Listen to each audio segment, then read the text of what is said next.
pagi. Assalamualaikum warahmatullahi wabarakatuh. Waalaikumsalam warahmatullahi wabarakatuh. Oke. Ya, oke, hari ini seperti yang kita bicarakan minggu lalu, kita akan membahas mengenai masalah-masalah yang sudah dikumpulkan dalam publikasi yang ingin kita publikasikan nanti ya. Jadi kemarin kita sudah mencoba untuk menemukan beberapa masalah yang nantinya akan kita bangun menjadi sebuah latar belakang masalah penelitian dan juga rumusan masalah penelitian. Minggu lalu Bapak baru mendengar dari kelompok yang satunya lagi bahwasanya ada beberapa masalah yang coba dihadirkan dalam pembelajaran online, khususnya pada mahasiswa kredit transfer internasional seperti itu ya. Dan kali ini kelompok yang berbeda di sini memberikan masalah mengenai media pembelajaran. Di sini Bapak sudah baca, kemarin sudah baca juga. Secara umum ini artikelnya ini masih berbicara mengenai bagaimana program kredit transfernya, kemudian pembelajaran masalah COVID, full daringnya, dan media-media yang bisa dipakai. Tapi kita akan coba diskusikan ini. Kita akan mencoba merangkai kira-kira bagaimana masalah itu bisa lebih dalam untuk kita ungkapkan pada bagian latar belakang masalah ini. Ini Bapak komen ya.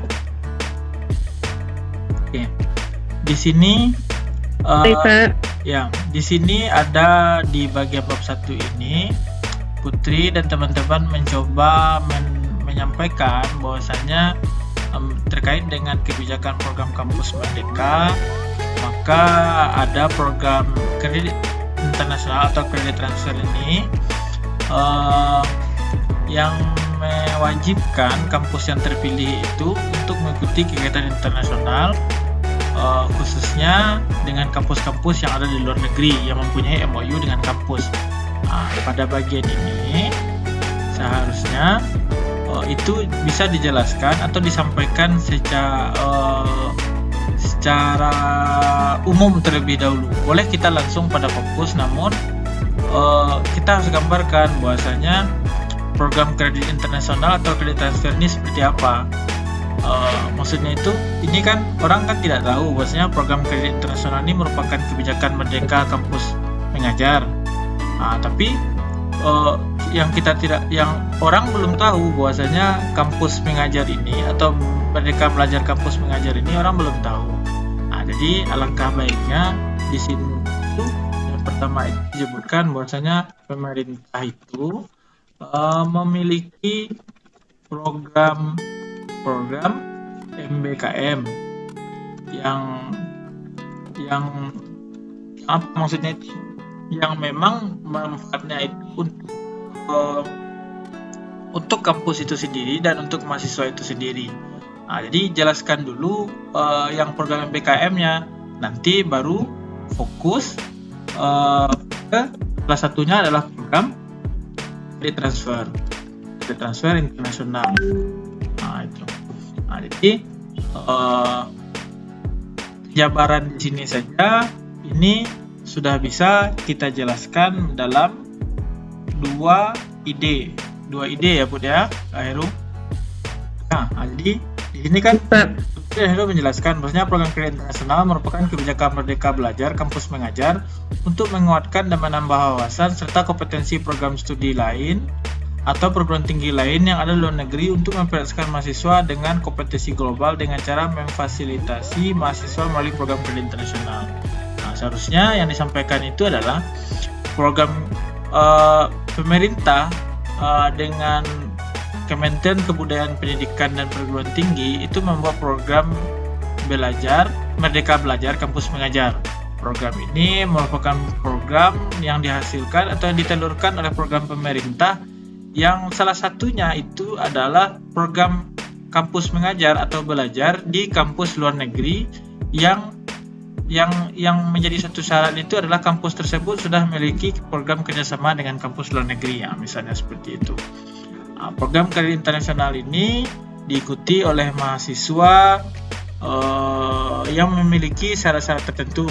Jadi di situ kita dapat gambarkan setidaknya kita juga mampu menjelaskan atau mensosialisasikan program kampus Merdeka Belajar itu sendiri.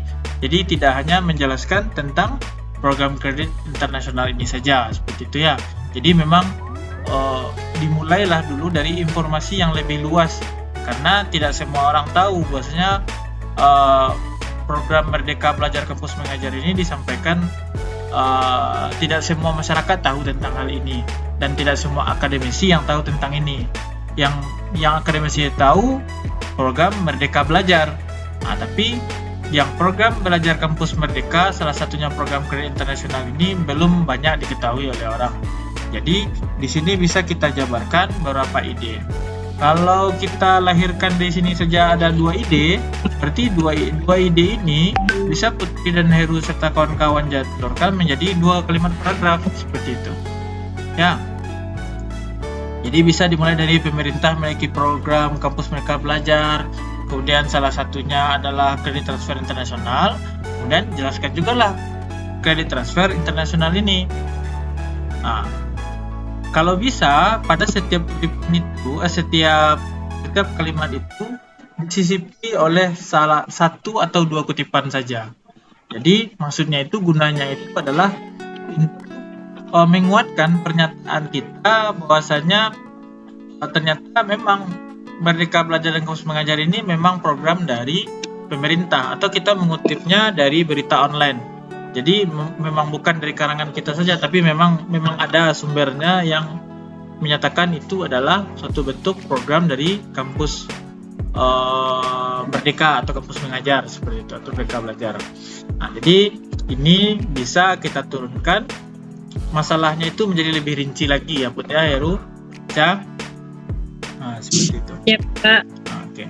Kemudian ini pada paragraf 1 ini nanti Bapak tambahkan di sini kutipan 1 atau sumber referensi. Di kutipan atau sumber referensi ini juga nanti yang akan bisa menuntun kita untuk melangkah pada paragraf selanjutnya dengan ide masalah yang Putri dan Heru hadirkan pada paragraf kedua. Ya, pada bagian ini kan permasalahannya adalah media pembelajaran. Jadi mulailah di awal ini dengan kutipan pembelajarannya media pembelajaran. Nah, kalau kita melihat ini adalah full daring online, berarti ini kan situasi atau kasus ini ya. Situasi yang menuntut kita untuk melaksanakan program kredit internasional ini dengan keadaan full daring atau online, seperti itu ya. Daring itu artinya online, tapi kalau full itu ketika sudah penuh tuh, berarti perkuliahannya daring itu aja, jadi nggak usah full daring ya, Put ya, Heru. Baik. Nah, jadi gambarkanlah bahwasanya program kredit internasional ini pada masa COVID-19 ini menuntut perguruan tinggi kampus yang bekerja sama untuk program internasional ini melaksanakan perkuliahan secara daring, tidak terkecuali di Fatoni University sebagai kampus rujukan kampus tujuan untuk program kredit internasional ini. Jadi digambarkan juga bahwasanya di negara lain itu pun masih terikat dengan keadaan COVID-19 itu juga, seperti itu. Ya. Jadi di sini Bapak akan tambahkan situasi kampus tujuan transfer internasional. Ya, jadi di situ juga tergambarkan bagaimana situasi kita di Indonesia dan bagaimana situasi di tempat kampus kita juga mengajar, kita dapat juga belajar, seperti itu. Bapak kemarin mendengar dari Ica bahwasanya ada kesulitan yang memang dihadirkan. karena media yang dipakai juga seperti itu. Ini sudah tergambarkan. Namun kalau lebih baiknya ketika kita menyampaikan bagaimana situasi pandemi di Indonesia mengakibatkan kita harus belajar online, kemudian dengan situasi kampus tujuan transfer nasional kita harus juga online, maka hal itu memberi pengaruh terhadap tidak efektifnya. Berarti mulai saja tidak efektifnya pembelajaran yang seperti itu, gitu ya. Jadi jangan dibahas merasa kesulitan, tapi lebih ditekankan itu bagaimana tidak efektifnya pembelajaran ketika masa online seperti itu.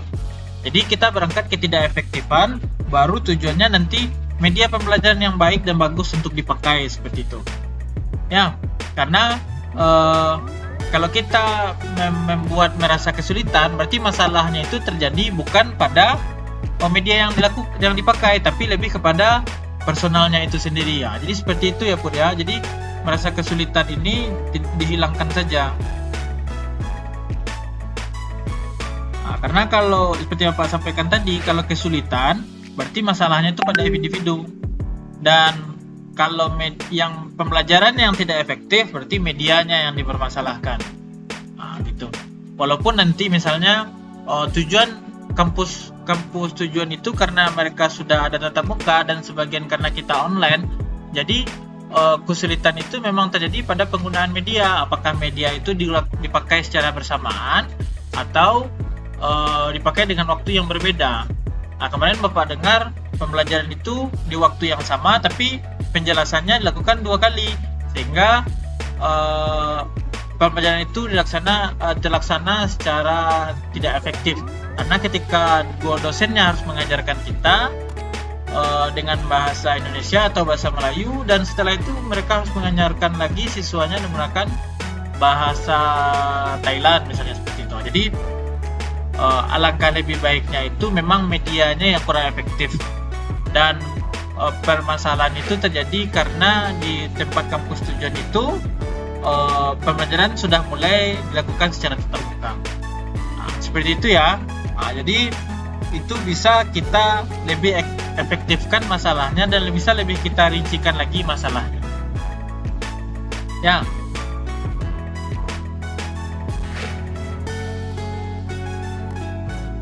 Oke.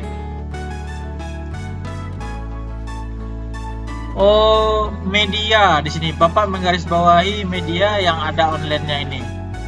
Ya. Media, ya, Pak. Ya, media yang online ini baik Zoom Meeting, Google Meet, Google Classroom dan lain-lain, itu kan beberapa bentuk pilihan dari pembelajaran. Kalau kita lihat untuk media pemakaian, berarti kalau Putri mau bahas tentang media pembelajaran yang dipakai, berarti yang Putri bahas itu nanti adalah kualitas atau kuantitas dari Zoom Meeting, Google Meet, Google Classroom dan lain-lain yang Putri maksudkan ini. Jadi harus merinci setiap aplikasi itu. Ya, yang kita harapkan itu bukan bagaimana kita merinci satu aplikasi ini. Alangkah lebih baiknya kalau kita lari dari masalah yang sebelumnya ini, berarti tidak efektifnya pembelajaran, berarti yang harus disampaikan di sini adalah banyak berbagai macam media yang misalnya dipakai untuk pembelajaran hybrid ini. Karena hybrid itu kan di Thailand mereka harus menggunakan tatap muka sekaligus menggunakan online, kan seperti itu. Jadi dari latar belakang itu di sini Putri sebutkan bahwasanya tidak efektifnya pembelajaran hybrid ini mengakibatkan ada tiga arah bentuk pembelajaran yang dilakukan oleh pengajar yang ada di Fatoni. Yang pertama secara tatap muka dengan mahasiswa Thailand, dan satunya lagi dengan mahasiswa kredit transfer internasional yang berasal dari STKP PGRI Sumatera Barat. Jadi pada bagian ini diungkapkanlah masalahnya. Berdasarkan masalah itu, maka pembelajaran hybrid untuk tatap muka dan daring itu mengalami kesulitan bentuk pembelajaran yang tidak efektif karena harus memakan waktu yang lama dan seringkali penggunaan aplikasi itu Suaranya hilang, Pak. apa? Suaranya hilang, Pak. Hilang. Sudah Ah. sudah ada lagi, Pak. Oke. Nah, jadi mengulang lagi di bagian ini disampaikan bahwasanya berdasarkan tidak efektifnya pembelajaran tadi karena pembelajarannya secara tatap muka dan online atau hybrid. Jadi pembelajaran pada masa COVID-19 bagi mahasiswa kredit transfer internasional itu tidak efektif terlaksana dengan baik sesuai dengan harapan karena dosen atau pengajar di situ harus menggunakan dua media atau dua cara yang berbeda. Oleh sebab itu, penelitian ini akan mengungkapkan bagaimana bentuk bentuk pembelajaran hybrid yang baik dan tepat yang bisa digunakan dalam pembelajaran online misalnya seperti itu. Nah, jadi nanti Putri akan coba mempelajari atau menggambarkan kira-kira seperti apa gambaran yang baik untuk pembelajaran ini. Apakah gurunya mengajarkan itu harus menggunakan bisa langsung menggunakan dua bahasa misalnya seperti ini. Nanti di pembahasannya atau kira-kira hipotesis yang bisa digunakan dosennya mengajar dua sekaligus, yang satu online, yang satu tatap muka. Yang online itu berarti dia menggunakan dengan dua bahasa. Ketika dia selesai menjelaskan satu topik sederhana dengan mahasiswa internasional, dan penjelasan itu kemudian akan dijelaskan kembali dengan bahasa Tagalog atau bahasa Thailand kepada mahasiswa Thailand tersebut.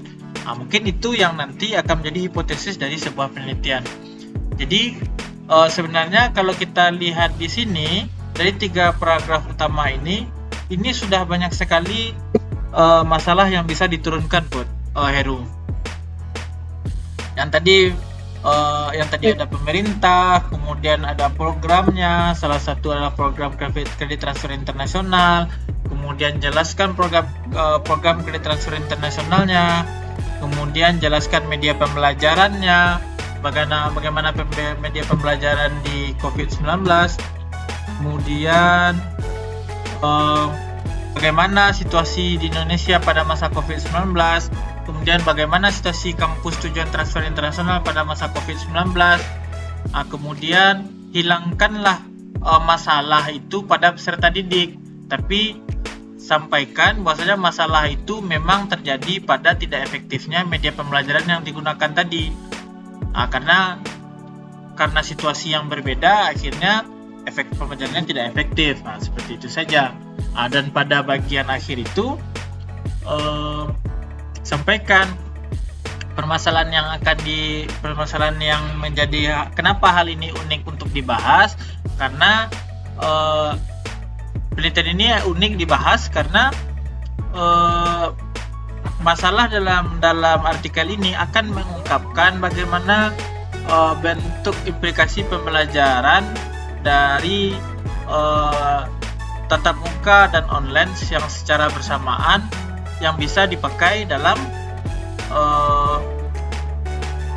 pembelajaran online tersebut. Seperti itu. Ya.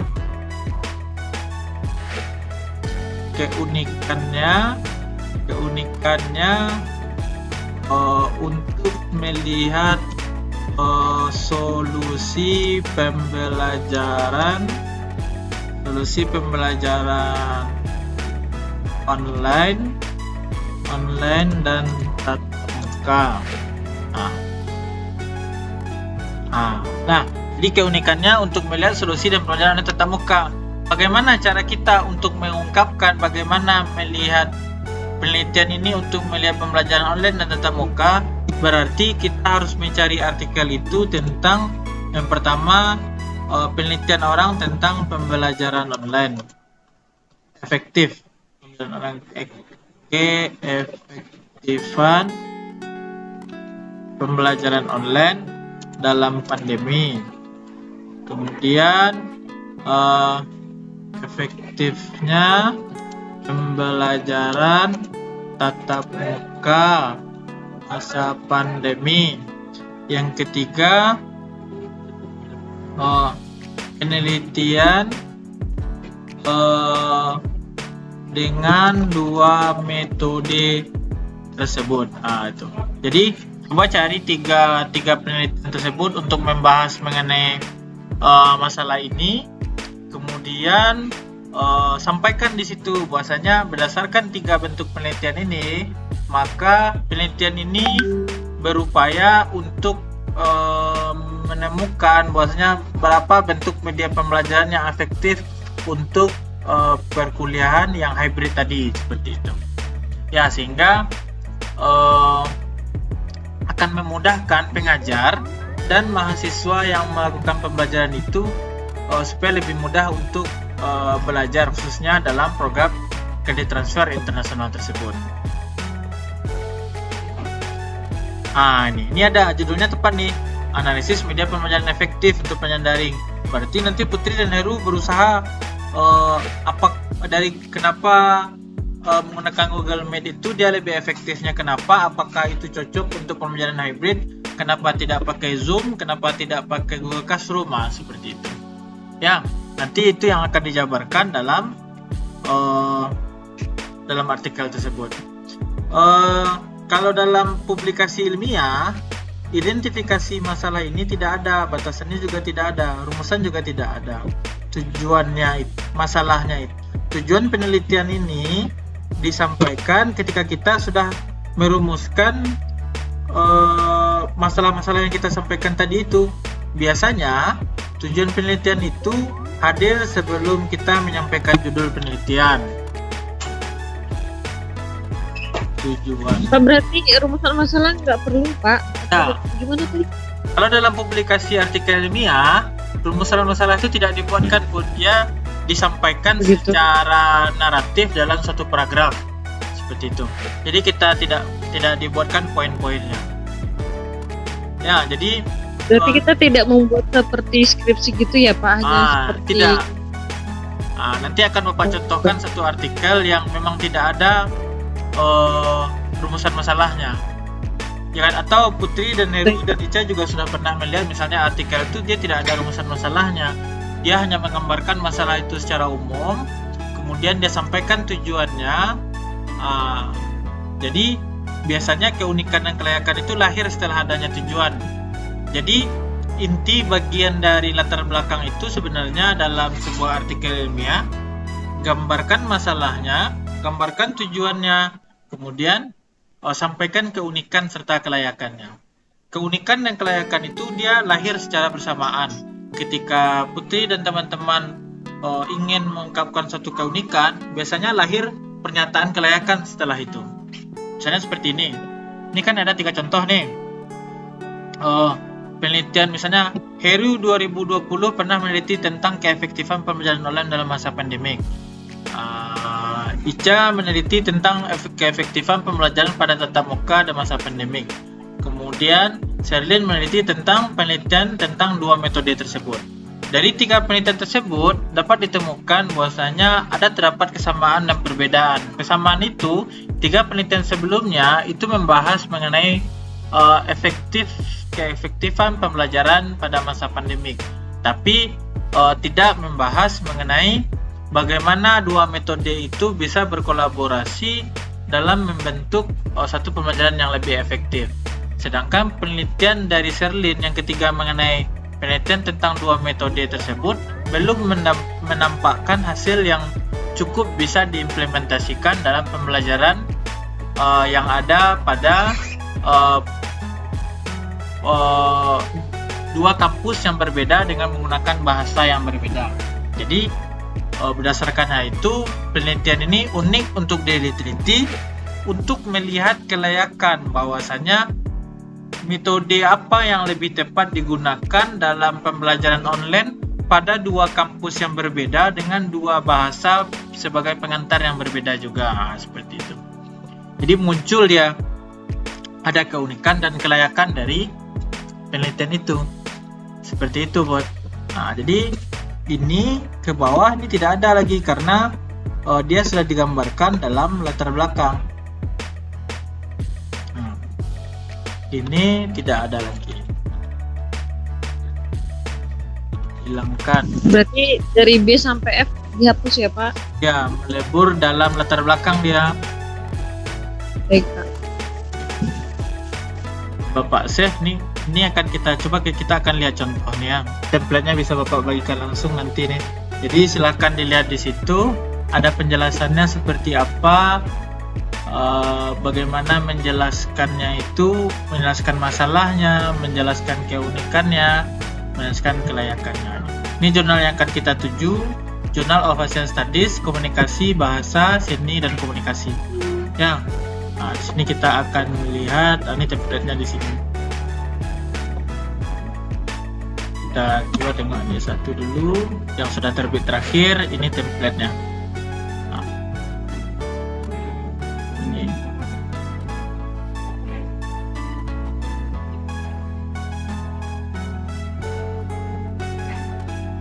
Nah, ini template-nya. Jadi di template-nya akan seperti ini. Nanti ini ada judulnya 2 bahasa, penulisnya, ini abstraknya. Jadi introduction ini.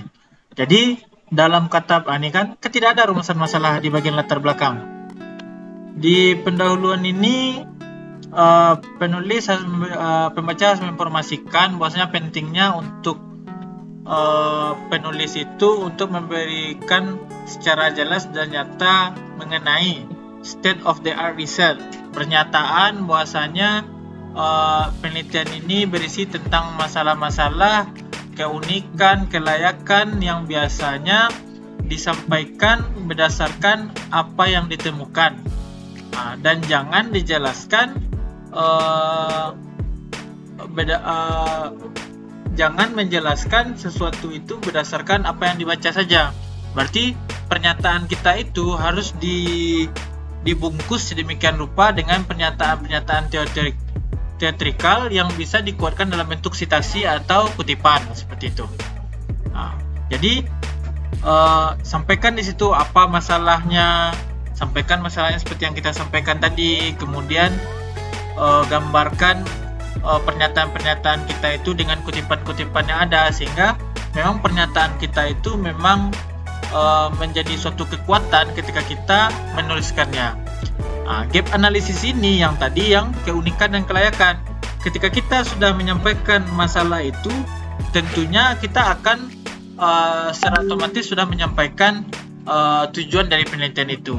Sehingga ketika kita sudah menyampaikan masalah dan tujuan, kita akan dihadapkan dari gap analisis ini atau statement yang menyatakan bahwasanya penelitian ini belum pernah dilakukan, atau penelitian ini pernah dilakukan namun belum sampai pada tahap yang ingin kita sampaikan dalam penelitian tersebut. Kalau kita lihat berdasarkan ini, berarti dalam artikel ini dari pernyataan tiga ini tadi dapat kita lihat bahwasanya penelitian ini sudah pernah dilakukan. Misalnya ada 3 penelitian yang sudah dilakukan, namun penelitian itu tidak begitu efektif karena sudah dipraktekkan dalam pembelajaran internasional yang ada di 2 negara yang berbeda, dan itu tidak terlalu efektif karena menggunakan 2 bahasa yang berbeda dengan kultur yang berbeda juga seperti itu. Jadi penelitian ini menjadi suatu hal yang unik dan layak untuk diteliti. Seperti itu Putri dan Heru, Ica juga. Ya. Jadi itu bisa kita jelaskan. Dan Bapak inginnya minggu depan masalah-masalah yang sudah dibuatkan ini bisa disampaikan secara sederhana, walaupun misalnya belum tergambar secara baik, tapi setidaknya step-step masalah yang kita hadirkan dari kerangka utama ini sudah bisa tergambarkan dengan baik. Jadi misalnya di sini kita mulai dari pemerintah dulu, kemudian jelaskan program Merdeka Belajar Kampus Merdeka. Salah satu programnya itu adalah program kredit transfer internasional.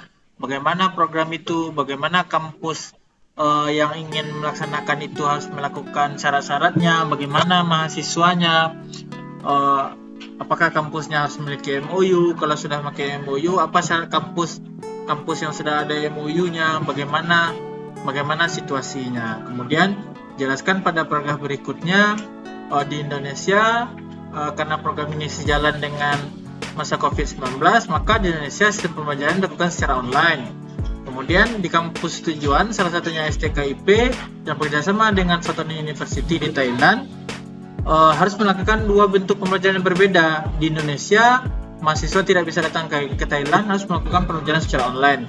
Sedangkan di Thailand, di Fatoni, pembelajaran sudah bisa dilakukan dalam bentuk tatap muka, sehingga pembelajaran mahasiswa internasional harus dilakukan dengan dua cara, yakni dengan cara tatap muka dan secara hybrid dan secara online, karena sifatnya kampus itu tidak menyediakan satu mata kuliah khusus untuk mahasiswa internasional, tapi bergabung dengan mata kuliah yang sudah disediakan oleh kampus penerima. Seperti itu. Itu dijelaskan nanti ini di Heru. Ini memang agak berat sebenarnya, tapi Iya, Pak. tujuan kita untuk mendeskripsikan ini supaya kita belajar untuk berpikir kreatif dan berpikir kritis, karena menyusun bahasa, menyusun ide dengan mempunyai hubungan satu sama lain itu memang dibutuhkan kebiasaan untuk menulis. Memang ya, membaca itu mempengaruhi orang dalam menulis, tapi kalau kita biasa menulis tanpa membaca itu saya rasa tidak masalah juga, karena ide itu lahirnya itu bukan hanya dengan membaca, tapi juga dengan pengalaman. Seperti itu. Karena kita semuanya sudah mempunyai pengalaman tentang pembelajaran ini, setidaknya nanti Putri, Heru, Ado, Sherlyn, nanti akan lebih mudah untuk menuliskan apa yang dimasalahkan. Termasuk Ica juga. Ica kan kemarin dengan media kebahasaan yang dia bahas dalam credit transfer ini. Kalau Putri media pembelajarannya seperti itu. Jadi usahakan step-step masalahnya itu memang tergambar dengan baik. Dan jangan lupa untuk